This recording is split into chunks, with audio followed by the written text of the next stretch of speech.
The ground was hard, the air was still, my road was lonely. I walked fast till I got warm, and then I walked slowly to enjoy and analyze the species of pleasure brooding for me in the hour and situation. It was 3 o'clock, the church bell tolled as I passed under the belfry. The charm of the hour lay in its approaching dimness, in the low gliding and pale beaming sun.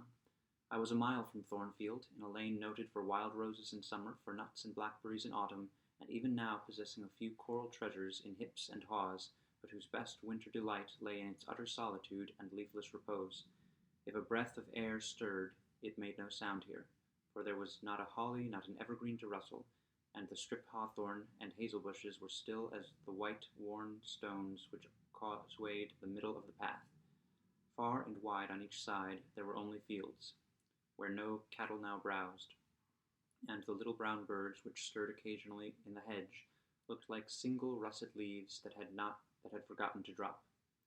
This lane inclined uphill all the way to hay. Having reached the middle, I sat down on a stile which led into a field. Gathering my mantle about me, and sheltering my hands in my muff, I did not feel the cold, though it froze keenly, as was attested by a sheet of ice covering the causeway where a little brooklet, now congealed, had overflowed after a rapid thaw some days since. From my seat I could look down on Thornfield. The grey and battlemented hall was the principal object in the vale below me. Its woods and dark rookery rose against the west. I lingered till the sun went down amongst the trees and sank crimson and clear behind them. I then turned eastward. On the hilltop above me sat the rising moon, pale yet as a cloud, but brightening momently. She looked over hay, which, half lost in trees, sent up a blue smoke from its few chimneys. It was yet a mile distant, but in the absolute hush I could hear plainly its thin murmurs of life. My ear, too, felt the flow of currents. In what dales and depths I could not tell, but there were many hills beyond hay, and doubtless many becks threading their passes. That evening calm betrayed alike the tinkle of the nearest streams, the soft and most remote. A rude noise broke on these fine ripplings and whisperings, at once so far away and so clear, a positive tramp, tramp, a metallic clatter which effaced the soft wave wanderings, as in a picture, the solid mass of a crag or the rough boles of a great oak, drawn in dark and strong on the foreground, efface the aerial distance of azure hill, sunny horizon, and blended clouds, where tint melts into tint. The din was on the causeway. A horse was coming. The windings of the lane yet hid it, but it approached. I was just leaving the stile, yet as the path was narrow, I sat still to let it go by.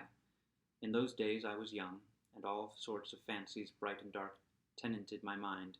The memories of nursery stories were there amongst other rubbish, and when they recurred, maturing youth added to them a vigor and vividness beyond what childhood could give.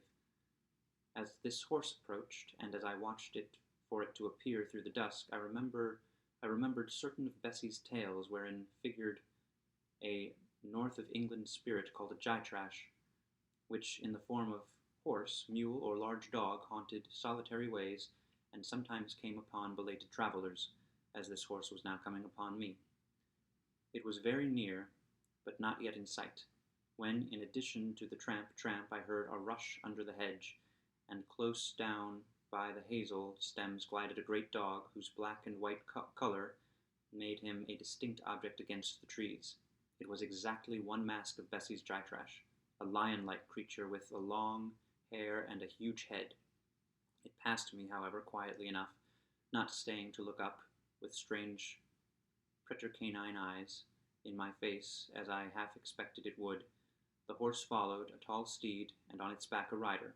The man, the human being, broke the spell at once. Nothing ever rode the gytrash. It was always alone, and goblins, to my notions, though they might tenant the dumb carcasses of beasts, could scarce covet shelter in the commonplace human form. No gytrash was this, only a traveller taking the short cut to Millcote. He passed, and I went on a few steps, and I turned. A sliding sound, and an exclamation of, "What the deuce is to do now?" and a clattering tumble arrested my attention. Man and horse were down. They had slipped on the sheet of ice which glazed the causeway. The dog came bounding back, and seeing his master in a predicament, and hearing the horse groan, barked till the evening hills echoed the sound, which was deep in proportion to his magnitude. He snuffed around the prostrate group, and then he ran up to me. It was all he could do. There was no other help at hand to summon. I obeyed him and walked down to the traveller, by this time struggling himself free of his steed.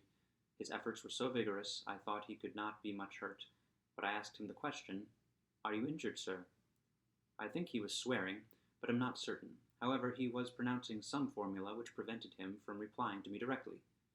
"Can I do anything?" I asked again. "You must just stand on one side," he answered, as he rose, first to his knees and then to his feet.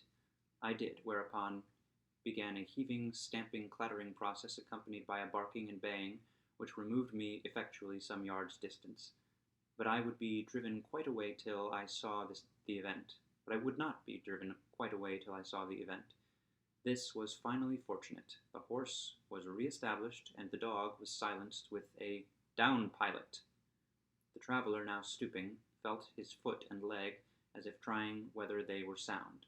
Apparently something ailed them, for he halted to the stile whence I had just risen, and sat down. I was in the mood for being useful, or at least officious, I think, for I now drew near him again. "If you are hurt, and want help, sir, I can fetch some one either from Thornfield Hall or from Hay." "Thank you, I shall do. I have no broken bones, only a sprain." And again he stood up and tried his foot, but the result extorted an involuntary "ugh." Something of daylight still lingered, and the moon was waxing bright. I could see him plainly. His figure was enveloped in a riding cloak, fur-collared and steel-clasped. Its details were not apparent, but I traced the general points of middle height and considerable breadth of chest. He had a dark face with stern features and a heavy brow. His eyes and gathered eyebrows looked ireful and thwarted just now. He was past youth, but had not reached middle age. Perhaps he might be 35. I felt no fear of him, but little shyness.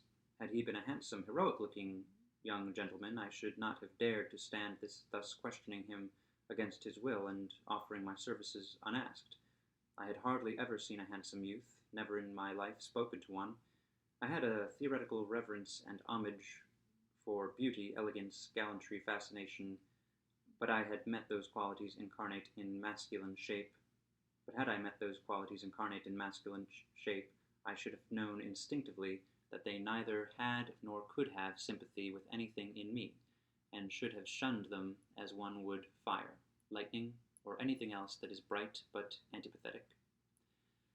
If even this stranger had smiled and been good-humored to me when I addressed him, if he had put off my offer of assistance gaily and with thanks, I should have gone on my way and not felt any vocation to renew inquiries. But the frown and roughness of the traveller set me at my ease. I retained my station when he waved to me to go, and announced, "I cannot think of leaving you, sir, at so late an hour in this solitary lane till I see you are fit to mount your horse." He looked at me when I said this. He had hardly turned his eyes in my direction before.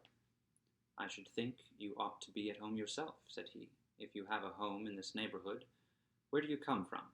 "From just below, and I am not at all afraid of being out late when it is moonlight. I will run over to Hay for you with pleasure if you wish it. Indeed, I am going there to post a letter." "You live just below. Do you mean at that house with the battlements?"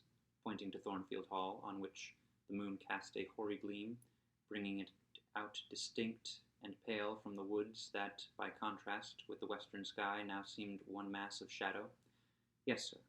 "Whose house is it?" "Mr. Rochester's." "Do you know Mr. Rochester?" "No, I have never seen him." "He is not resident, then?" "No." "Can you tell me where he is?" "I cannot." "You are not a servant of the hall, of course. You are—" He stopped, ran his eye over my dress, which, as usual, was quite simple. A black merino cloak, a black beaver bonnet, neither of them half fine enough for a lady's maid. He seemed puzzled to decide what I was. I helped him. "I am the governess." "Ah, the governess," he repeated. "Deuce take me if I had not forgotten. The governess." And again my raiment underwent scrutiny. In 2 minutes he rose from the stile. His face expressed pain when he tried to move. "I cannot commission you to fetch help," he said, "but you may help me a little yourself, if you will be so kind." Yes, sir. You have not an umbrella that I can use as a stick? No. Try to get hold of my horse's bridle and lead him to me. You are not afraid? I should have been afraid to touch a horse when alone, but when told to do it, I was disposed to obey. I put down my muff on the stile and went up to the tall steed. I endeavored to catch the bridle, but it was a spirited thing, and would not let me come near its head. I made effort on effort, though in vain. Meantime, I was mortally afraid of its trampling forefeet. The traveller waited and watched for some time, and at last he laughed. I see, he said, the mountain will never be brought to Mahomet, so all you can do is to aid Mahomet to go to the mountain. I must beg you to come here. I came. Excuse me, he continued, necessity compels me to make you useful. He laid a heavy hand on my shoulder, and leaning on me with some stress, limped to his horse. Having once caught the bridle, he mastered it directly, and sprang to his saddle, grimacing grimly as he made the effort, for it wrenched his sprain.